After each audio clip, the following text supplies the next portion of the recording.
आपल्याला normal water घ्यायचे, याच्यामध्ये कुठलं पण शुगर ॲड करायची नाही आहे. आपण सोकिंग याच्यासाठी करतो की आपला स्पॉन्ज केक बनल्यानंतर सॉफ्ट राहायला पाहिजे. आपल्याला याला स्प्रेड करून घ्यायचं आहे इक्वल. याने आपल्या केकचं टेस्ट आणखी वाढेल, प्रीमियम टेस्ट येईल. आणि आपल्याला माहितीच आहे की चॉकलेट मुलांना किती आवडतं.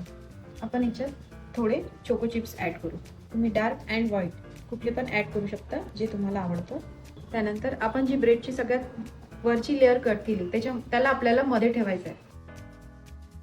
आणि इथे जी गॅप आहे त्याला आपल्याला फिल करून घ्यायचं आहे. परत आपल्याला याला वॉटरनी सोक करायचं आहे.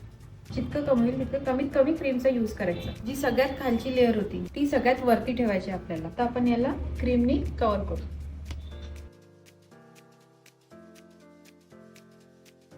आपण याला प्लेन पण ठेवू शकतो किंवा लाइनिंग पण, त्याच्यासाठी स्क्रॅपर येतो. तर आपण याला